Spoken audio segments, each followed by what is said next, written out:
What's going on, everybody? Welcome to the Everything Paranormal Show. I'm Josh Morris, and with me is Stacy Talich. It's good to see you today, Stacy. How you Excellent. doing? How are you doing today? I'm doing all right.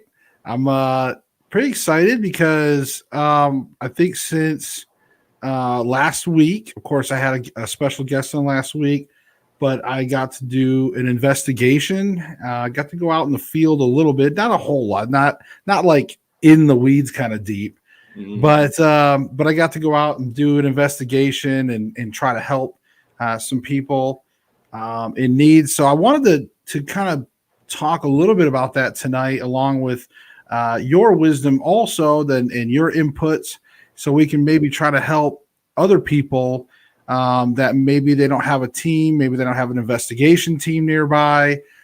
Maybe it takes them like 2 or 3 months to get somebody out there, like in my case, when it took me that long. But I want to cover some of that. So, folks, buckle up. I think this is going to be a good show. You're definitely going to want to watch. There's going to be some good things throughout this video. That's going to be some good advice. So one thing I really want to start out with is the investigation. So, Stacey, I don't know if you had a chance to see.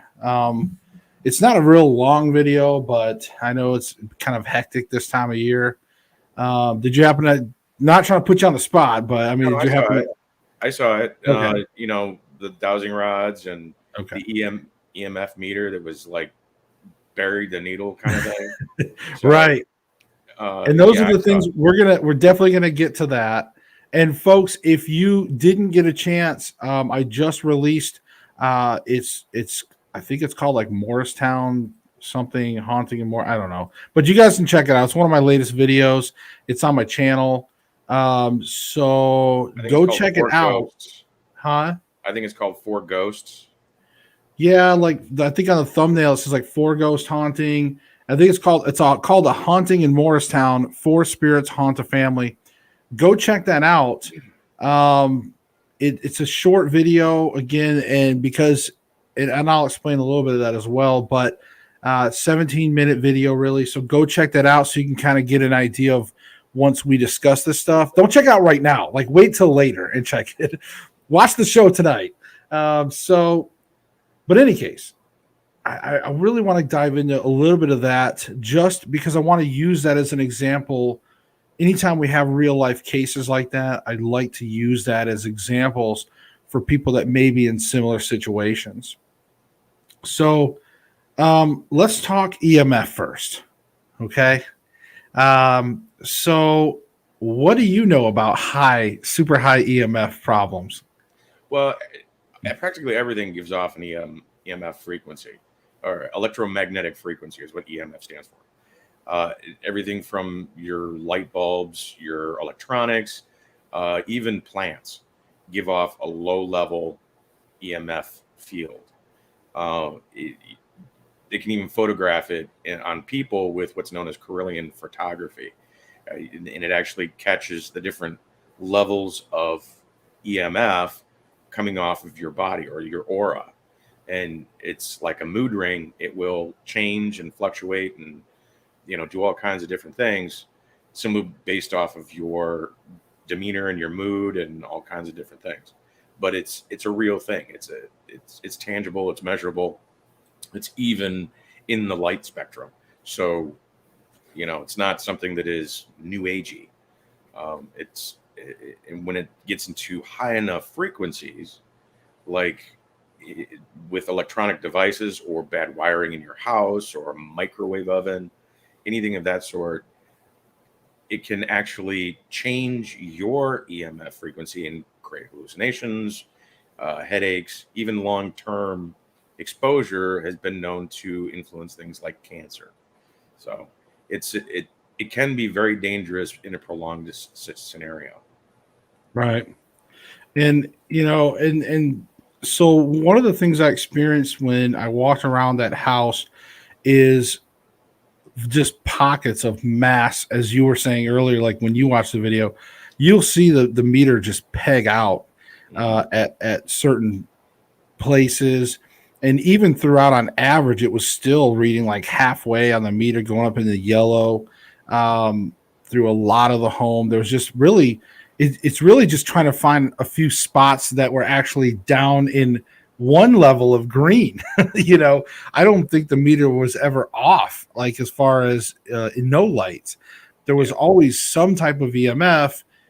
It's not a very big place, but at the same time, in a way that's it's almost like being in a microwave. It's like a small box that you're living in, full of tons of high EMF.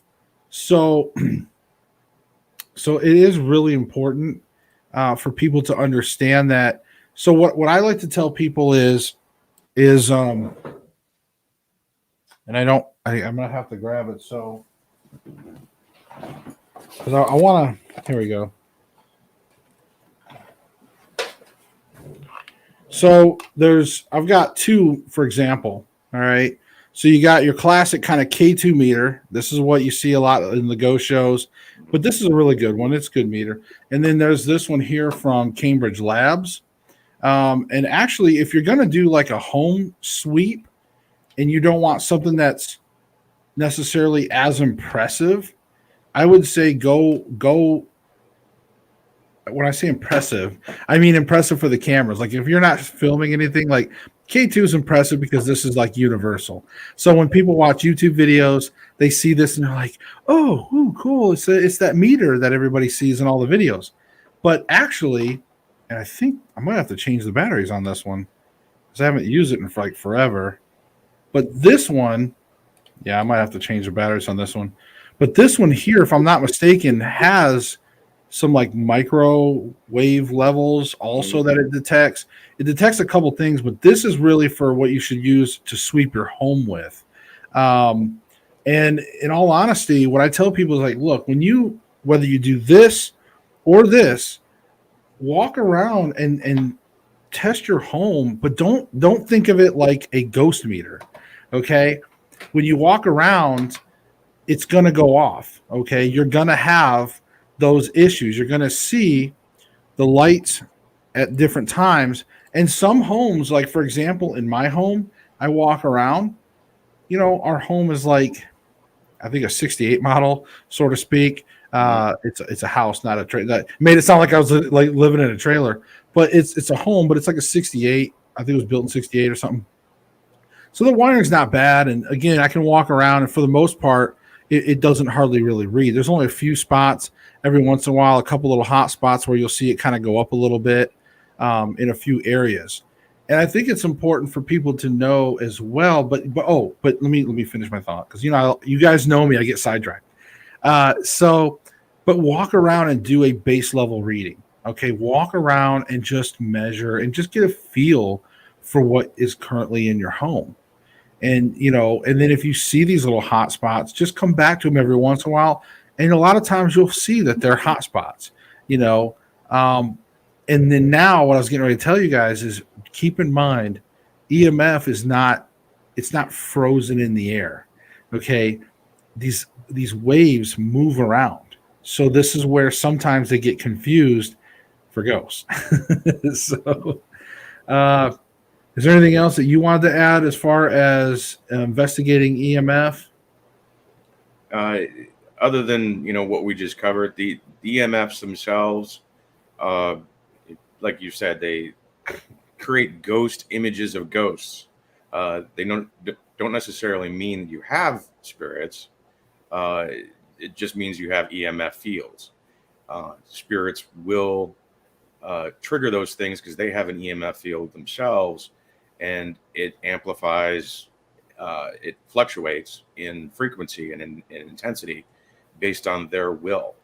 So just because you've got, you know, an EMF meter triggering doesn't really mean anything until you can get it to actually communicate with it, which is what, you try and do on all of these different shows. Um, but if you're hallucinating and seeing spirits and shadows everywhere, it may not even be ghosts at all. It can literally be a flooding of EMF fields that are, in your environment. And old equipment will do that. Right. New cell towers will do that too. Yeah, there is. I would recommend too that, for those of you that are concerned about EMF, if you if you start seeing that throughout your home, you're experiencing some of these high level EMF areas, obviously wiring is going to be a big concern. Is your building have old wiring that's not shielded very well, or grounded out very well? Those you're definitely going to want to look into that. If you start noticing maybe you're getting a lot off a particular device, uh, is it a faulty device? Is it something that's starting to go bad? You may have to replace that device. But also, here's some symptoms, and this is according to Healthline.com, when it comes to EMF, things like that. So possible symptoms that are related to EMF that's in the studies that they did was headaches, tremors, dizziness, memory loss, loss of concentration, and sleep disturbance. Now, they don't really talk about hallucinations in there, but that is something that has been reported in the paranormal world in some of the cases that we've done where people were getting these high levels of EMF. A commonplace, and this is something that Bob Fountain, I'm actually going to bring this up, Bob, since I see Bob in the chat. So I see you and Bob. Hi. I wanted to say hi to you guys. Wasn't ignoring you. We were just getting through a lot of this. But Bob, Bob talks about an example that he had where these people were experiencing paranormal every time they went to bed. And that would happen at night. They'd go to bed and they would start experiencing paranormal. And when the team went in and did a sweep of the EMF, they discovered right at the head where their bodies lay and where their head lays, their pillow area, was a spike in EMF, and because the bed was right near a faulty plug that was putting out a ton of EMF. So it's investigation techniques like that where you can solve certain issues with just doing simple EMF sweeps. Now, It's from a fire too. That's the makings of a house fire. right. Yes. I mean, definitely could be some potential fire hazards. So in this case, in the case of my investigation, and again, I'm not trying to give you guys spoilers. You just have to go watch it. It's not that long. But the high EMF was not just causing the paranormal. I felt like it's contributing. So you can experience high EMF. Maybe you're hallucinating. Let's just say you have some spirits in your home and you are having activity, but then when you're having high EMF, now maybe you're experiencing additional activity. It just compounds it. So you have a mixture of your own hallucinations and actual spirit activity. So it just makes it even that much worse. And in this case, my job when I went into there was, when I saw all the high EMF, I knew that based on talking with the client that it wasn't just EMF. And then, of course, when I did a dowsing rod session and I discovered there was like 4 ghosts there, I knew that it was more than just the EMF. And so some people say, well, is the EMF, the high EMF, related to the 4 ghosts? And I would say no. That place was faulty wiring, and the EMF is separate. And I think that's important for people to know. I mean, don't you agree? What do you think, Stacy? You think that's important? Yeah. I think it's important that people differentiate between, ghosts and EMF meters. Yeah. The meter itself, you couldn't really get a baseline with all of that EMF flooding the apartment. Bringing out the dowsing rods, cut through all of that and actually went right to the source, which is what you're really looking for anyway. Verification on scientific equipment would be great, but the environment itself was just too overloaded. Right. In that respect too, they do make Faraday cage clothing. It's Faraday clothing. They make baseball hats and shirts and and things of that sort. They're typically for hunters because deer can actually see your EMF fields, your aura, and they can tell whether or not you are actually a threat based off of that. And smelling you and all this other kind of stuff that is typically what hunters try and mask, they often forget that they radiate this thing that the deer can actually see and sense themselves, and it creates panic and they run. If you wear these Faraday clothing as a hunter, you're invisible at that point. It's like Predator, it's the super camouflage. Right. But if you're having an issue like in this apartment, she was just to wear a Faraday hat, she probably would have much more peace of mind. Right. Because she's being shielded, at least her brain is being shielded from that frequency. Right. Because and that's the other thing too, is like, even if you evict all the ghosts, you're still there with high EMF, and you're still going to have, and it can get really confusing because you could be experiencing like minor paranormal activity, not realizing that you evicted the ghost, but you still have that minor activity because that's the high EMF. So it's like having two components at the same time, and it's like it can get confusing to try to differentiate between the two. So yeah, I mean, that's a good suggestion. Wearing a hat that has the Faraday lining, the shielding for EMF, to at least so where you can eliminate that one. And if you boot all the ghosts, hey, at least cool, man, I got some peace of mind. Bob says, he said, will you ever have a show explaining your community guidelines? Is it like a homeowner association, and do you get forced to move if you have ghosts?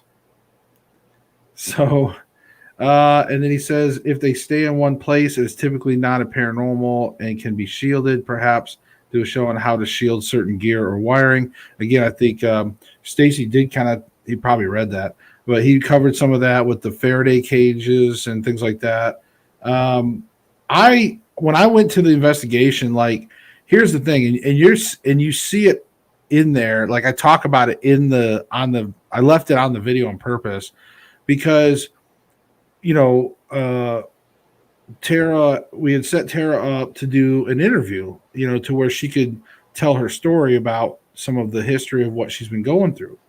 Well, at the time I didn't realize it, but I had set my camera right in the middle underneath one of the bulbs, electrical areas, and it was like it's the spot in there where you see the EMF meter just peg red, and that's where I had my camera set up for the interview. So my camera was like under this extreme EMF blast. And so when I first turned on my camera, it was giving me weird messages, and like some menu options were on my my screen, like for your DSLR cameras. Everybody's used to having like your flip out screen, and I was having like all kinds of like weird options and things that I normally. Light fixture at that point. Yeah, it was straight above me. It was it was that where I was pegging that red all straight down from that light fixture area.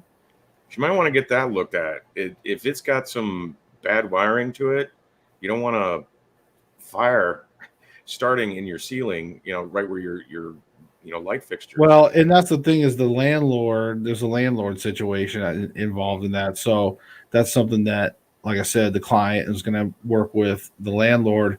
And I said, yeah, you really need to address that, even if you have to invest in like a $30 meter and show him how much it's pegging out. You know what I mean?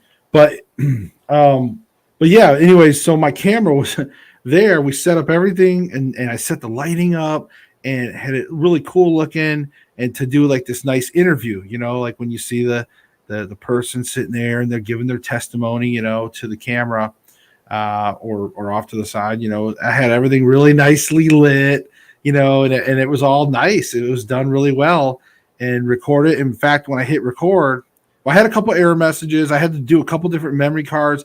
My camera's just acting up. I'm like, what the hell? So finally I get it to work, but I hit record, and I always double check, make sure that it starts, the numbers start ticking and everything's recording. So I'm like, cool, okay, it's recording. And I tell her, go ahead, and I let her talk.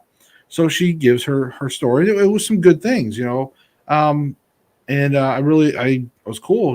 We it was a wrap. We turned off the camera. So I moved the camera and started to set up for a mobile investigation, just for a little bit. And I got looking, the interview file was not even there. I'm like, what the heck? I mean, it's like just was gone. So I'm like, that's so weird. I was like, I know I recorded it because I even hit stop and it stopped and reset, and everything. Like the numbers quit, the countdown, and the timer, all that. And I'm like, what the heck? I know I'm not just like a noob. Like I know I recorded it. But I didn't know that my camera was being screwy because it was under that such a high concentration and it was on a tripod even closer to that bulb, and everything else, that high concentration of EMF. So that's the only thing I can figure because my camera after that, not being directly in that spot, acted pretty normal the rest of the time. So yeah, so that was kind of my personal experience of actually having something that high of EMF, with my equipment, experiencing that. So, but other than that, I don't normally shield a lot of my equipment from it too much. I guess I'll have to probably start considering that once I do some baseline sweeps. If I ever have a situation where I have that high of EMF, Well, now your camera is actually really sensitive to that. So yeah, you're going to need to do that anyway, just to make sure that it actually works. oh yeah, Baseline of the environment first. and yeah, and Tara is on here, so hey, Hey, Tara. so she is watching. At least she was. She said hi. And Bob says sometimes you do get EMF and ghosts together, but ghosts can possibly use the EMF energy to manifest. So addressing the EMF might get rid of the spirit problem. So, and I would say, yeah, that makes sense. When you have high levels of energy and these high levels of EMF, then they're going to use energy to do what they have to do. So And on that note, it's not just EMF energy. I've seen spirits that have taken sound waves and converted sound waves into physical energy, right. where instead of singing, for instance, in a seance, just row your boat, people just singing in unison with that, they can take that sound and turn it into a physical energy to lift a table.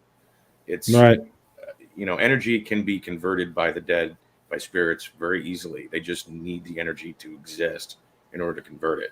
And Oh yeah. I mean, if you look at a molecular structure or the molecular levels, right? When you start getting down to the atomic levels, and if you really get into the science of when things move through the air and sounds, all that, there's that balance that happens sometimes where you get negative ions or positive ions that are created. And of course, negative ions are good for us, right?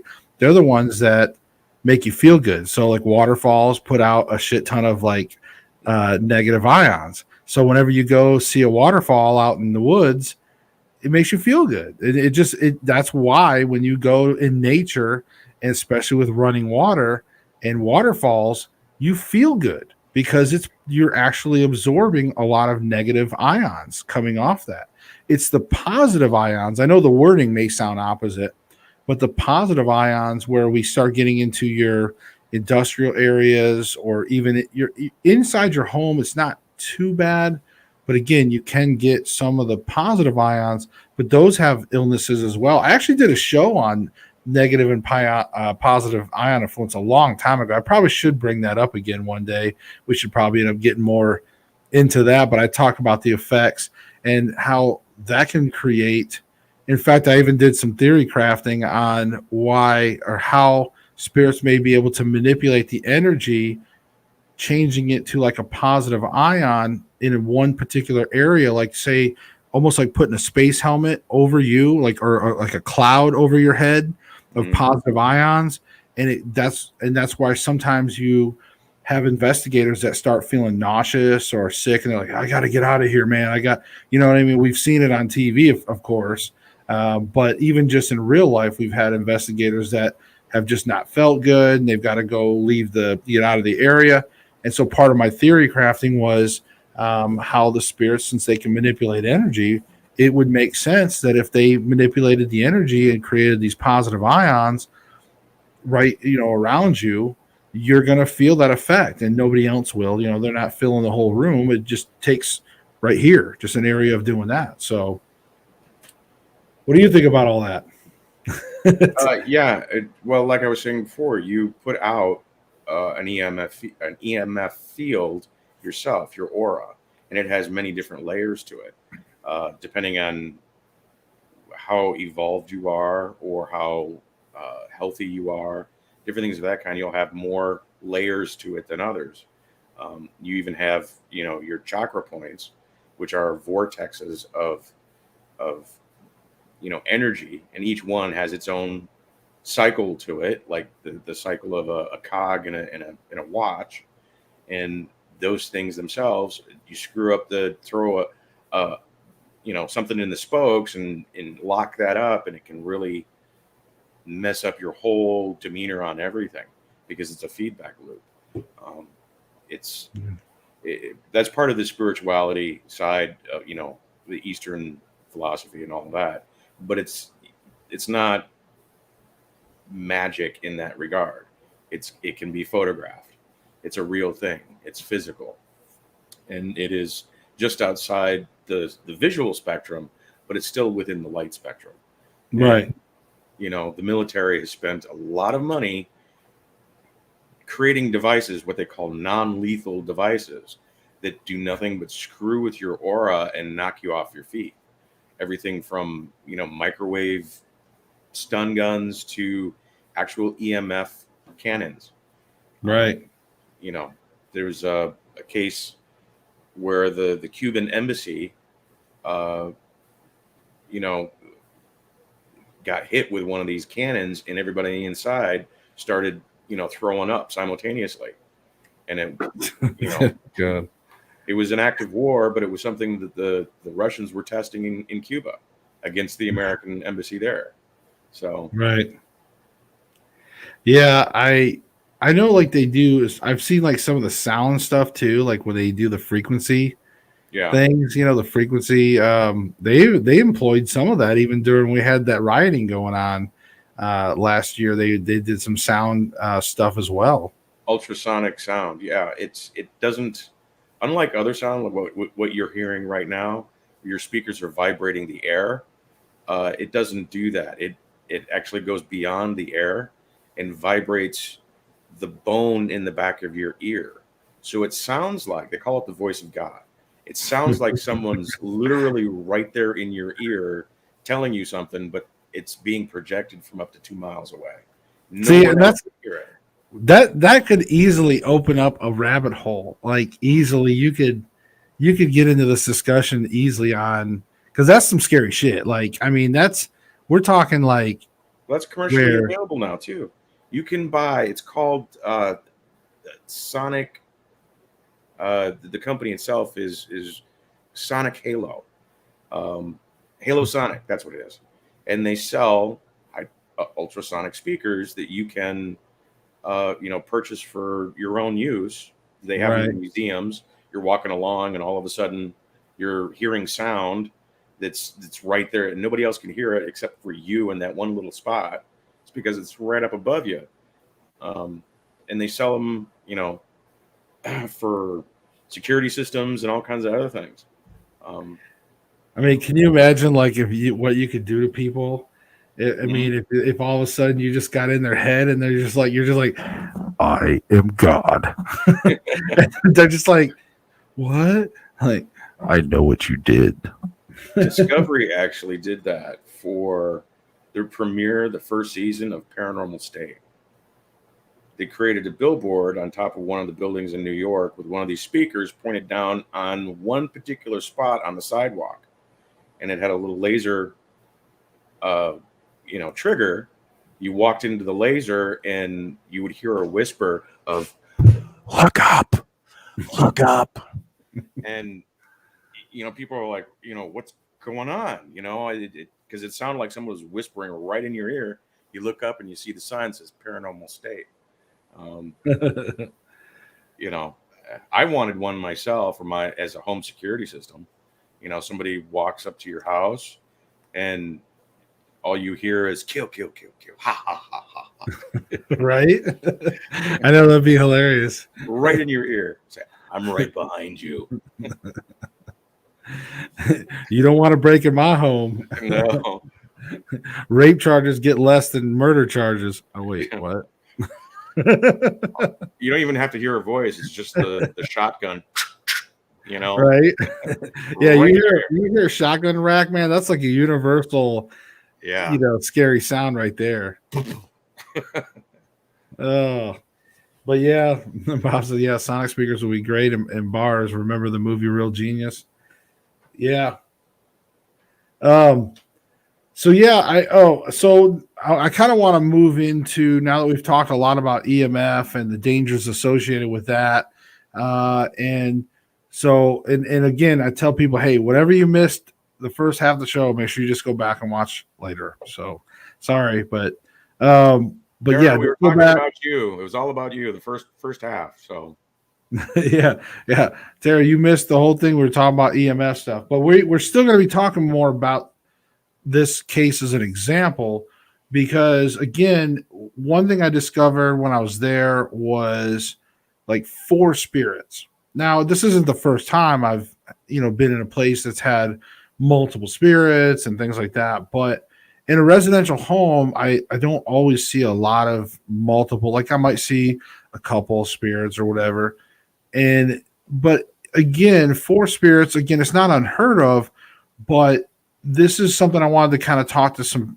the folks out there about. That again, the people that are watching this going, well, I've got this situation, I don't know what to do about it. So again, I want to talk about taking control of your home. Stacy, I'd like you to kind of maybe talk a little bit about that first, about what you feel like is a good thing for people to start. Like, let's just start at ground zero. Let's say there's people watching, they're like, they know they're haunted, they've got some activity going on. What should they do? Well, the first is to recognize whether or not it's an actual threat. If you've got spirits in your home and they're not malevolent, they're malevolent, uh, they're just roommates at that point.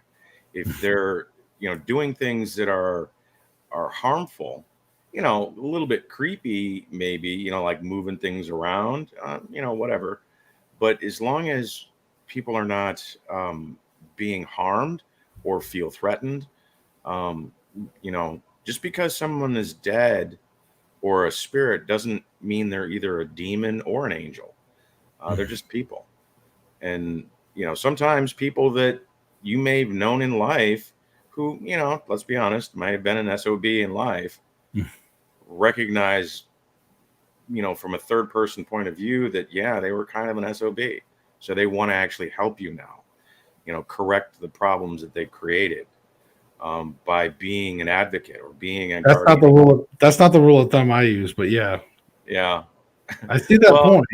If you've got a spirit in your house, see what's going on first. Right. If it's a malevolent spirit, you get it out of the house, and in doing so, you can.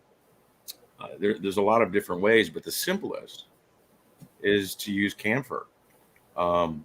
It's cheap, like $5 for 5 tablets of camphor at Walmart, and you boil that in your kitchen. It smells like Vicks Vapor Rub, but spirits hate it.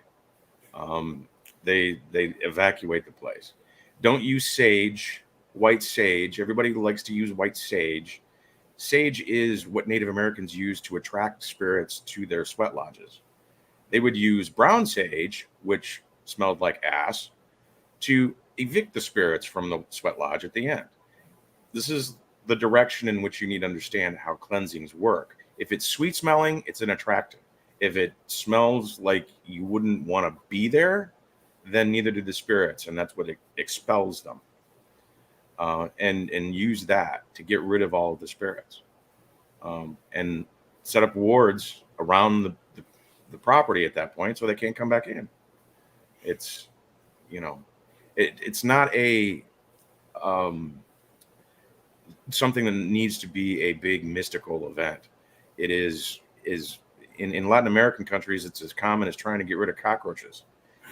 They just, it's what you do. You clean out the house because you've got spirits that are coming through that may not necessarily be in your best interest.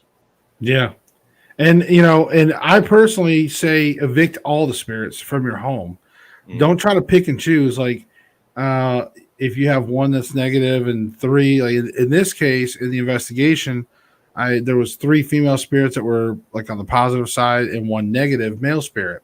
But I say evict them all because the most people on average don't know how to live with good spirits, and good spirits can still affect you in ways that you may not realize, and sometimes you can end up sick or sap of energy and things like that.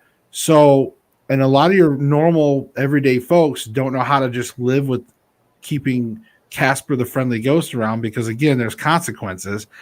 So I tell most average people, look, evict them all from your home and, go from there. Then, like what Stacy's saying, you can set up wards, you can set up things to protect your whole home.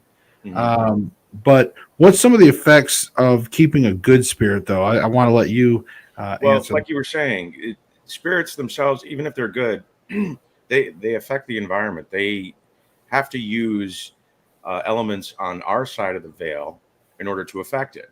They can't themselves do anything outright because they have no mass. What they do is one of the big things they use is sound, EMF, but also moisture. Excuse me. Which is why when you sometimes see spirits, they appear as vapor of a ghost that's vapor that's a cloud that's going down the hallway. Well, they're taking the energy of the heat out of the air and creating a cloud of dew point, in the air, and they're sucking all of that moisture out of the air at the same time. Well, if they're in your home, especially if you're sleeping, they want to come in and check on you and things of that sort. They'll take that moisture out of the air and even the moisture out of you. They can dehydrate you while you sleep, and you don't even realize it. You wake up and you've got a headache. 3 o'clock in the morning, you have to have a glass of water. They're not doing it in a malicious way. It's just by proximity. And, right. One of the common things to do is get a bowl of water with bluing in it and put that at the foot of your bed or underneath your bed. And that moisture is what the spirits will use instead of you, because it's much easier to get out of the bowl than it is to get it out of you. Yeah, I mean, it makes sense. Hi, Matt. Just Matt popped in. Okay, and so I know I'm going to say this before Bob says it, but so you're saying that when you see a spirit, it's kind of in that vapor form, that misty form. So really, in a sense, you're seeing a drunk ghost because it drank too much, and now you can see it. I know it seems like a Bob thing. I was trying to beat Bob to that one.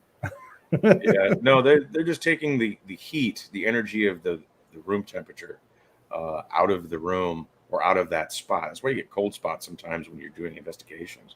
They're using that energy of the heat, thermodynamics, and in doing so, it creates a cold spot. And any moisture in the air, well, like clouds, as soon as you get colder, air turns to vapor. It starts to fog up. You get your cloud at that point. So what are your thoughts? Because this is something Tara just brought up. She said, like the ectoplasm in my hair every morning. And Matt just said, hey, he's not been active. I've had a lot going on. How's everyone doing? So, but yeah, so Tara brought up ectoplasm, right? So I know, obviously, we know from Ghostbusters, right, the slime type stuff, but there's also been some people that's talked about it like a real version of ectoplasm, so to speak. What are your thoughts on that? We never really talk about it much on the show, but it's not something I personally have really come across a whole lot in my my time. I have, and it's not really like the big snotty stuff that you saw in Ghostbusters.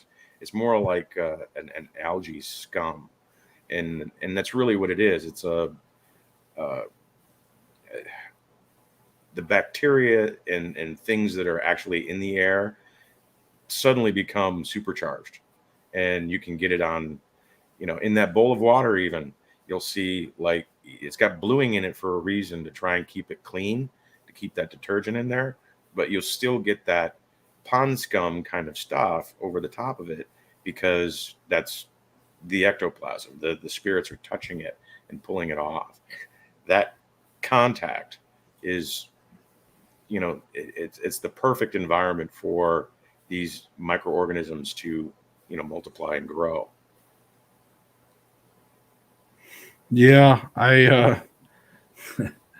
sorry, Terry Lynn just texted me. I don't. Hi, Terry Lynn. I don't know. You should say hi to everybody. Bob says sometimes the entity doesn't know it's dead and can't understand why you were there. If you can enlighten them, they often leave. Well, and that's a good point, Bob, because and that's one of the things I was talking to a few different people about, is like with our house. And this is something that me and Stacy was talking about. In fact, yesterday we were talking about safe spaces, and I want to get into like kind of how to set up your home in a couple different options, for those of you out there. And also Bob. So I'm going to tie all this together. All right. We're going to tie. So stick with us right here. We're going to tie some different things together. So Bob talks about acknowledging them and enlightening them so that they can leave. So what I like to consider that is like when you get ghosts that come through once, like for example, our home, Terry Lynn and I have our home set up. We have some safe spaces in our bedrooms, and we have like the downstairs and a few other places in our home that pretty much is open to positive spirits. We really put a kibosh on negative spirits here. We don't like having negative spirits in the house at all. So for the most part, we allow that flow of positive spirits. Almost like I compare it to like a stagecoach back in the old West days. Every so often you get that stray traveler that comes in, passing through or whatever. And so to make Bob's point, a lot of times once we know we have a visitor, right, we tend to maybe acknowledge it. If we don't have time, we'll just be like, hey, we'll get to you later. But we'll do like an EVP session or a dowsing rod session. We somehow reach out to the spirit, and then a lot of times we just find out that they really don't want help. They don't want help crossing over. They don't need help. Sometimes they're just on a mission to go look over their family, and they just wanted to be heard. And again, sometimes, like what Bob's talking about, sometimes they really don't know they're dead. They may still be in shock. They may have avoided the light just out of panic. Their energy now, they're not their normal form. Things are confusing. They may have died in a sudden accident. So sometimes they just need to hear that. And then they go, and who knows, maybe they go to the light. They do their thing. I don't pretend to know what happens in the afterlife. But I do know that usually once they're heard and you tell them, hey, it's time to move on, they listen to you when you have that conviction, which I want to cover on that as well. And then also what Stacey, and I'm going to let you talk a little bit about some of these options too. And you had already kind of tapped on it earlier, which is another option, which is you can just shut your whole house down. You don't have to have a landing space for paranormal. And so you might ask yourself, why would you want to have a landing place? Why would you want to have a stagecoach for everybody, right? Mm-hmm. So the reason why is because for somebody like my wife and I, and by the way, Terry Lynn says hi and Merry Christmas to everyone. Merry Christmas. But somebody like Terry Lynn and I, we leave our house just open enough for positive spirits to come in because we're sensitive, or my wife especially. So they see it. It's like a stagecoach knowing that there's a stop. Like, hey, here's an inn to stop at. it like a light in the darkness, right? So therefore, if you're a sensitive, somebody that's going to attract paranormal regardless, then for us, it's nice to kind of have that positive welcome mat and then kind of move them along, hi and bye. All right. And then we set up safe spaces for our where we sleep because that's where we're most vulnerable. So we like to have our protection and we use stones in our house. We like to use crystals, jet, shungite, and selenite to protect negative and to also cleanse for positivity and things like that. So we use some of those stones for our safe spaces. But yeah, and I want Stacy to kind of really dive into those options and from his standpoint of what you can do to completely shut down because maybe you're a person that you can't handle it. You just can't handle it. You don't want any part of it. So boom, you know what I mean? So Stacy, how do you handle those options? Typically, when someone wants everything out of the house, the camphor is the easiest, quickest, and probably the most self-help kind of way of doing things. You don't have to have a lot of incantations. You don't have to have a lot of experience with the spirits. It works all by itself just by boiling the camphor in a pot. And you just have to deal with the watery eyes for a while because the vapors are from the Vicks vapor rub kind of thing, and let that air out. The house is empty, and at that point, if you have 4 iron spikes, railroad spikes, you can put those embed a prayer or an incantation into those by pouring some rubbing alcohol, setting it on fire, and then saying it over the fire. Nail those things into the 4 corners of your property, and it is now, a no-go zone for any spirits. You have now created an iron dome around yourself. Now, in Louisiana, there's after the Civil War, New Orleans is the only city in all of America that has a patron saint. It is because of the Catholics that are in the area. It's Joan of Arc. Because of that, the Pope actually, when they came to visit New Orleans in the late 1800s, blessed a brick factory called St. Joe's. And for every brick that was made, it was to go towards a holy works, meaning the fences, the walls around cemeteries, the building of churches, things of that sort. And the bricks themselves, the red brick, are it's like holy water being blessed, but it's in brick. You can, if you get a St. Joe's brick, you can buy them on eBay. Put 4 of those on your property. Your property then becomes holy ground.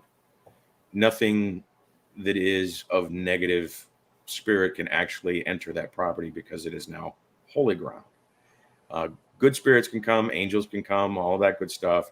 But your property itself is sacred. Even people who are inclined to do evil will turn and run and feel paranoid on your property for no reason whatsoever. They just do not feel comfortable on holy ground. So that is an option as well. And it's in the brick. You don't have to do anything special. You just put it on the 4 corners of your property, 4 corners of your bedroom, wherever you put them, that surround you, you are, protected at that point. Right. Yeah. And again, these are just options, folks. If you don't feel comfortable enough to handle anything, again, I recommend setting up permanent barriers to keep, or permanent wards, like Stacy's talking about. So if you forget how, go back and watch this and listen closely to what he said and follow those steps. And worst case scenario, if you just cannot figure it out, then you can contact me, and I'm in contact with Stacy or something, so you can always email the show or whatnot. And I believe I'll have the email there.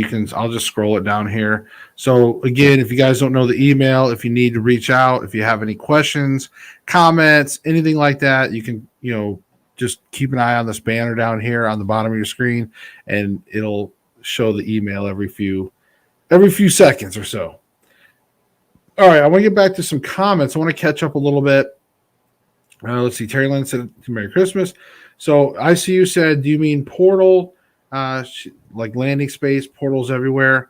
I mean, you can say that. I don't always just go around and say portals. I use a lot of analogies and things like that, just to keep it relatable for a lot of people that don't know paranormal terms or don't always think like that. So I just think like, hey, stagecoach coming through, and because that's kind of what it reminds me of. This every once in a while we just get that stray visitor coming through, like in the old West. And then she said, hi, Terry Lynn. Bob says, Merry Christmas back at you. Now, Matt said that just had a conversation like this on my show yesterday. Matt has a show. So Paranormal Consultant, go check it out. So you get a plug. So the question was, if there are spirits in a location, whether it's a business or home, what do you do when you run across spirits that want to leave and some that stay? Also, what are your thoughts on businesses who are profiting on haunting demanding spirits that are kept there? Well, I'm going to say this, Matt. First of all, if you have a mixture of spirits and some want to stay and some want to leave, it's really on the client. It's on who's living at that property. And if you're allowed to evict the spirits, then the client needs to evict everybody. Like they need to evict all spirits. I don't think you should keep some and keep one, not the other, unless you're going to take care of the spirits. And I'm going to let Stacy talk a little bit about that because Stacy is an expert when it comes to those type of things. When it comes to like feeding, watering ghosts, he's like, like the plant guy, like the ghost whisperer when it comes to taking care of spirits. So I'm just like, look, we're going to evict them out, period. And we have empathy. Like my wife and I, we care about good spirits, but we're going to talk to them and let them say what they say. And then we're going to boot them out because we don't. And even my wife, she doesn't, as good a hearted person as she is, she doesn't want them in our home all the time because again, we have kid, we have a child in the home, but we got, maybe other kids that might visit in the future. We have grandkids that may come here someday. We don't really need to keep them around, period. So I would answer that by saying they all need to go. And I'm like I said, I'm gonna let Stacy talk a little bit about that in a second. But the other second part on what is my thoughts on businesses who are profiting on hauntings, and of course, for those of you that have ever gone and investigated some of these big locations, you're not allowed to do cleansing rituals. You're not allowed to do those things. They don't want you to do those things. So that's really kind of what Matt's talking about. Some of these places, Waverly Hills or whatever. I'm not trying to name specific places, but I'm talking about the big places. And to that, I say, that's great. That's fine. You're a business, man. I have no problems with people making money. I don't. I know it's easy to kind of get on like a paranormal high horse sometimes, and it's easy to get on to some people about certain things. But in my sense, it's like, look, if you're a place that people are visiting because of your paranormal and because of all the stories and all the things, hey, that's cool, man. Whatever. I mean, why would you want to get rid of your business? Like, why would you want to cleanse your property and not have paranormal when that's like your thing? And not only that, and I don't know, I don't care who agrees with me or not, but what you guys have to understand is some of these places like Pennhurst and some of these places, yes, there's tragedy, but without a tourism industry, without that paranormal industry, those places would just decay and go away. And some of those architectures, some of those structures are amazing and they're a part of history. And so but having paranormal tours and having attractions like that keeps those places going. That's what funds those places and keeps them from just dissolving away into the past. So there's places around here that are falling apart that I would love to be able to start doing something like that for some of these places just to preserve them longer on this planet. So that's my take. Stacy, what are your thoughts on Matt's? Well, it reminds me of a story my godfather told me when back in the early 80s. He was doing basically seances and communicating with the spirits, with uh, famous writer. I can't even think what his name is now. It's not Gore Vidal. It's anyway. I'm not name dropping here. They were in this Victorian home, and they were trying to remodel it because it hadn't been lived in for a long time. And as they were remodeling it, they'd come in, they'd wallpaper the walls, they'd paint and plaster and put in new chandelier fixtures and things of that sort, and they'd leave, and the next day they'd come back and the wallpaper was peeled off the walls, the paint itself is crackled like it had been baked, and the chandelier had crashed to the ground. And after a while they realized that the spirits in this house did not want the remodeling taking place. And my godfather literally came in during the seance and he says, look, you can stay here if you want, but if you're not going to pay rent, if you're not going to pay the mortgage, then you need to let this thing happen with the remodeling. And at that point, the spirits, let it happen. These people with the businesses and the hauntings, they've actually created a business where the spirits do pay the rent. They do pay the mortgage simply by their presence and in doing certain things. So as far as I'm concerned, they're fulfilling their side of the bargain by bringing in income and having a place to stay at the same time. So I don't have a problem with that. Yeah. I mean, I think it just stems with there's a lot of things in this industry that, yes, it can get a little cheesy. Yes, we have YouTubers out there that are faking things. But in all honesty, I think that's the only thing I don't like in the industry is when you got people that are trying to make it real. They're trying to make it seem real. So it lures people into this false viewpoint of the paranormal. And some of the, I don't think they don't realize that there's a lot of people that actually that have a lot of hope. Like there's people out there that are watching this and all they want is their husband, their dead husband or their dead wife, their dead grandpa, grandma, mother, father, brother, sister, their dead relative. They want to connect with that somehow. And there's a lot of hurt. And so sometimes when they get lured into some of these fake YouTubers, they get misdirected and they feel like, again, they just get misdirected in the world of paranormal. That's the one thing I don't like is there is a real consequence to that. But as far as making money, like having these attractions, I mean, because that is saying, hey, we are haunted or whatever. If you want to come here and spend the night, whatever, do these things, investigations, hey, we'll charge you money. It'll be fun. You can do what you want. And that type of thing. Now, if they're misdirecting people, that's different. There should never be any lying involved in lies and fraud. The spirits are mean. When you start committing lies and fraud in their name or in, accusing them of doing things that they're not doing, they get mean because they're in a place now where it is absolute truth. There's no lies where they're at. And that is the kind of thing that really you want to create anger in cold spots and all kinds of weird stuff after that. Start lying about them. They'll get you.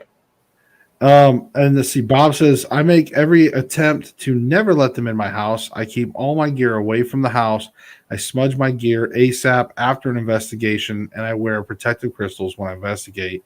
And like I said, and that also goes into, do you want option A or option B? Do you want full shutdown, partial shutdown, and if you choose to do full shutdown and keep everything at bay, that's great. I don't disagree with anybody. If you don't want anything to do, the only time I disagree with people is when they go with option C, which is when they don't choose to listen to the advice of the and I don't want to call us experts, but I would just say the seasoned veterans of the industry, when they don't listen to the veterans of this industry and they just go and leave their home open and they just invite themselves for more problems and they play the victim roles. That's usually when it gets annoying for me on that option C part. They usually don't last very long either. No, How many no. paranormal investigators have committed suicide, or done worse, murder suicide, because they've Right. just gone off their rocker, uh, you know, messing around with stuff they didn't understand, they didn't really believe in, and it came back and bit them in the ass. Okay, so I've got before I forget because ICU is sort of going to lead me into this next segue. How? Because of this. She says, I have nativity set, Lord's Prayer and cross. I hope it helps. And then she says, like 6 minutes later, wow, they didn't like it. I guess I'm assuming that's related. Matt says, and I'm going to cover Matt's comments. I'm going to cover you guys' comments, and then I'm going to get in a little more of what I want to talk about with ICU's comment. So Matt says, thanks for the plug. I agree completely. It's not just about the clients, also about the well-being of the spirits. Matt says, I actually ran into a business that to this day is lying about spirits.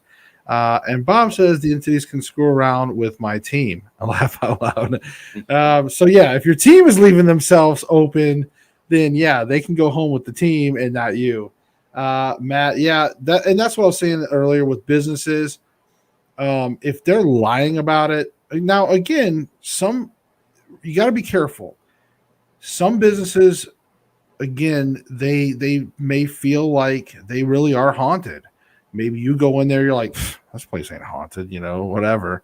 And then some places are like, do I believe? I don't care, but I'm going to put a ghost out there and be like, hey, come on in, Lizzie Borden's house, who knows, whatever.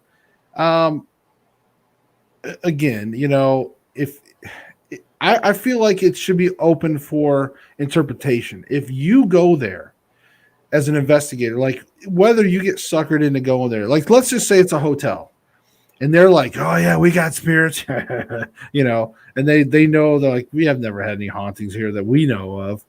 And you go there and you get a paranormal activity. I mean, that's cool, whatever. I mean, it's all up to your interpretation when you go there. If you want to spend the money to stay there, if you feel like the place may not be that haunted, your intuition saying, I don't think this place is haunted, then don't go spend $200 and some dollars for a night there. You know what I mean? So that's just my opinion. So Stacy, you want to add anything on that before I get into the ICU thing? No, we're on the same page. Okay. So ICU says she has a nativity set, Lord's Prayer, things like that. Cross. I hope it helps. So I want to talk about intent. And I want to talk about how you command spirits. So this is I brought this up to Stacy yesterday. We were talking about this. So I hope this relates to a lot of you out there. And that is in the case of, like, for example, this case that I just posted out there was 4 spirits. So if you think of those 4 spirits kind of like as unruly kids, right? And you have parents. So when you have these unruly kids, they're not really being told what to do. They're just kind of running around, causing mayhem. You got one kid who's being naughty, knocking stuff over. He don't care. Other kids are just hanging out, drawing, doing innocent bad things. And they're just drawing on the walls, whatever. And you have a parent, right? So think about what happens if you have a parent. You guys know this answer. When you have a parent that doesn't do anything, they don't discipline the kids, they don't set the rules, those kids, what are they going to do? They're going to keep on doing what they want to do. And then here's the thing. Parents, they start getting frustrated, right? And they're like, please stop. You guys are, making me cry. Sometimes parents will literally break down and cry. And what do the kids do? They don't care. They keep going. They're like, they know you're weak. They know you're soft.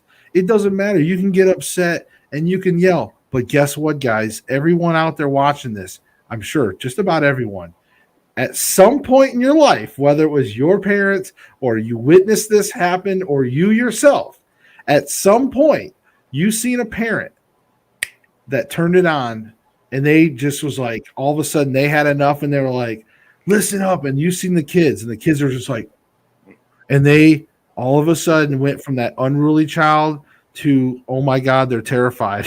Like they know they are going to get beat. At that point, there's that one point.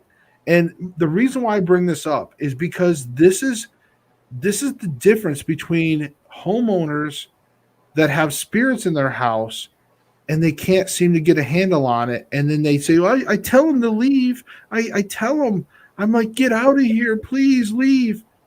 There's a difference. Okay. So if you think about that parental thing that we just talked about, that's a good way for you to think about it, because it's you have to get in that I've had enough mentality and you have to take control. You're like, no, we're done. You need to get out now, no more. That's it. You're done. Gone. Once you get in that mentality, you take control of your home, life is so much better. What do you think, Stacy? Yeah, you're right. In that vein too, the reason why certain people are able to have that gravitas is because they're working with spirits on a regular basis, or they're working with holy energy on a certain level. Uh, the Greeks called the difference between thermagy and theurgy. Thermagy is the working with spirits. Theurgy is working with deities or working with gods. And theurgy, it's what the Catholic Church likes to project. The priests themselves have this gravitas because they maintain that since Christ himself blessed the apostles blessed the priests, it is a unending chain of divinity that has been thrown over the priests to basically command not only the word of God, but also the dead as well. And that kind of thing is, whether it's true or not, I can't tell you, but it's that gravitas that when a priest walks in to a haunted location, the building will start to shake because the spirits themselves can feel that. It is the authority that has come down. And, you know, other religions have that same kind of thing going on, mine included, where a priest walks through the door and the building will start to shake. It'll start to vibrate. You can, feel it. Right. Because the dead feel that authority. Just like if, like, the kindergarten cop, Arnold Schwarzenegger walks into the classroom, all the kids are, going crazy, and he just says, enough. And they all just because he's a big Right. guy. And, Well, it's exactly. that kind of thing.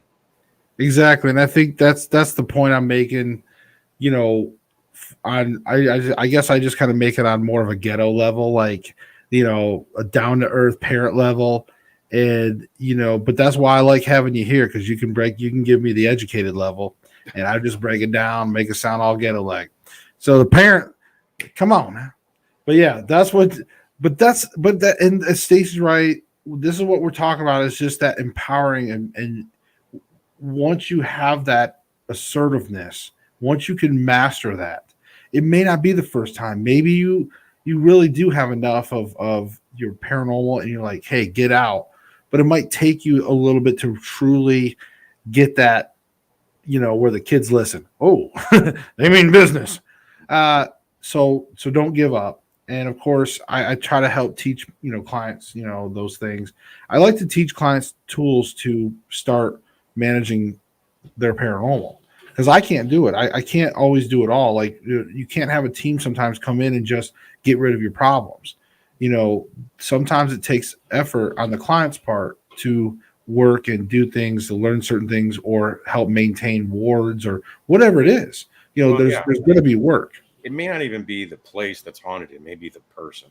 And in that regard, you have to deal with the person, Right. cleansing the person too, if not Right. outright first. And if they're any kind of sensitive whatsoever, they have to have a sense of spiritual hygiene that is just as regimental as brushing your teeth or, taking a bath, because it is part of you. You can't undo that side, and it's always going to be a weak spot that needs to be attended to, because if you don't, you'll end up in the nut house. Right. You'll start seeing things, you'll start believing things, you'll start hearing things that, test your, concept of what is real. And then you'll start screaming at buildings, I told you not to wear that color.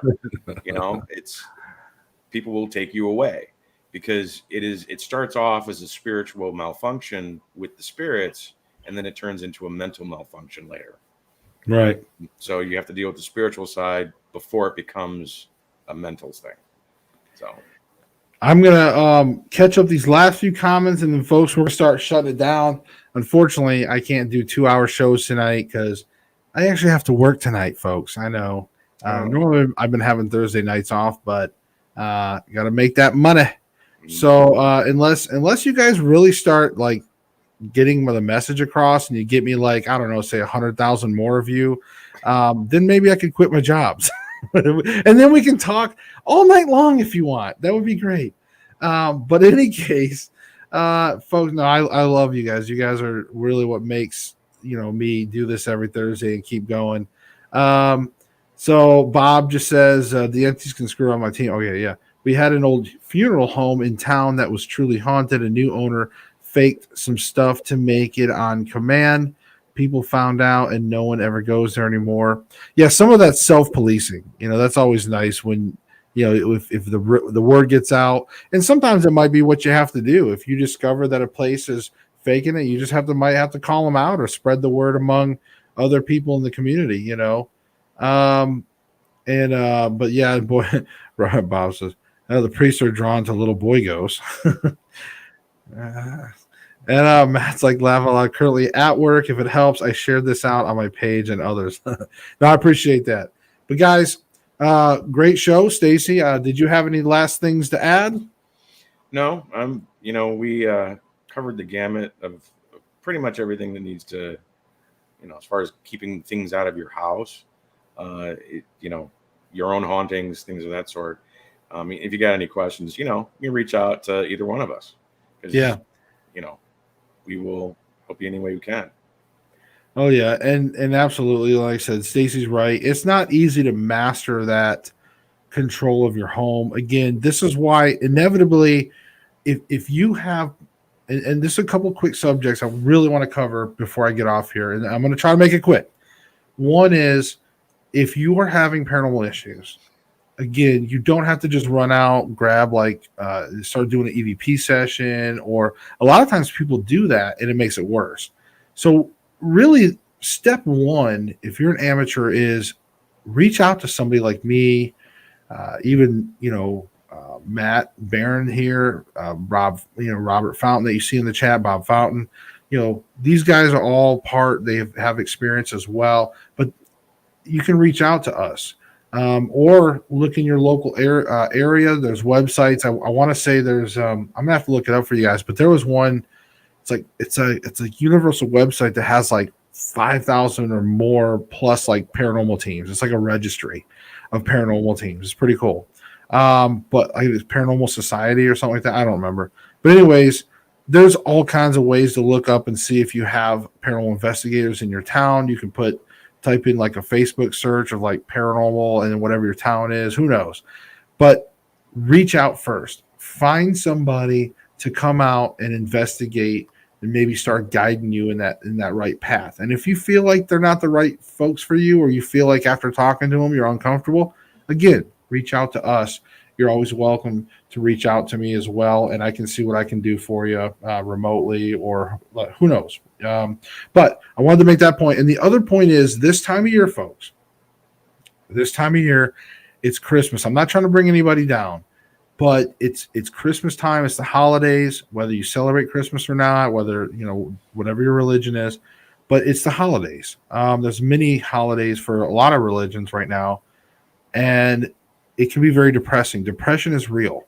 Suicide, and especially right now in the United States, times are rough. We don't exactly have the greatest leadership right now in government, so this year is a little rough. So with that being said, if you're feeling depressed, if you're feeling suicidal or having thoughts of suicide, please reach out. There is help out there. I'm not a professional hotline, but hey, I mean, if you got to talk to somebody, you're always welcome to reach out. Email me. Again, everythingparanormalshow@gmail.com. But find somebody to talk to. Don't take your own life. Trust me. It's just a very serious subject this time of year. I just know it's so depressing. I suffer from depression off and on myself, so I know that the holidays can be extra stressful, even when things seem to be going good in your life. Depression is there's a lot of things that go along with it. It's not just about feeling bad all the time. So I just wanted to reach out. I know it's a serious subject. Like I said, I didn't want to bring us down at the end. But I do wish everybody a happy holidays. I wish everybody a Merry Christmas. I like saying Merry Christmas. I don't care what people say. Hey, say happy holidays. Don't offend people. Hey, fuck you. I'm just going to say Merry Christmas, because that's how I am.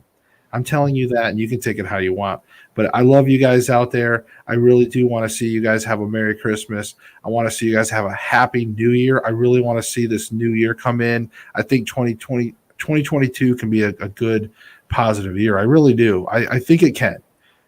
Whether or not the stars or whether or not I don't want to. I'm not even looking at Stacy's half. I'm gonna remove him off the show because I'm not. Let's say, how can I cover him up? Maybe like that with my hand over here. But I'm going to be optimistic and say 2022 is going to be a little better. All right. So again, just being optimistic. That's just me. You don't have to. You can be a curmudgeon, or you can just be one of those people that's like, look, man. And like Stacy's very by the books. He's like, oh man, I rolled the bones, man. And according to them fucking shells, man, we're screwed. So hey, it's okay. Whatever it is. Happy Saturnalia. It starts tomorrow and it goes all the way up until the 25th. So, you can 12 days of Christmas that and, have a lot of fun. Get drunk. Yes, let's have fun. And Terry Lynn, fun. She popped in. She said, love you all. Please be safe out there. And she said Merry Christmas as well. So again, from our family out to you guys, have a Merry Christmas. Have some and be safe. Be safe. Stay alive. Don't what was it? Don't drink and drive. Stay alive. So, anyways, on that note, guys, we'll see. Oh, and next week, there's probably not going to be a show because we're like right before Christmas, and I'm going to reserve that time for family. So we're probably not going to do a show next week, but the week after, I'm sure we'll be back. So I've been trying to do one every Thursday for you guys in some capacity, and I've got some cool January stuff coming up. I can't tell you about it right now, but I got some cool plans lining up. I made some calls and talked to some people. So we got some pretty cool stuff coming up this new year. So we'll see you after Christmas. We'll see you next week. Remember, seek the truth. Peace.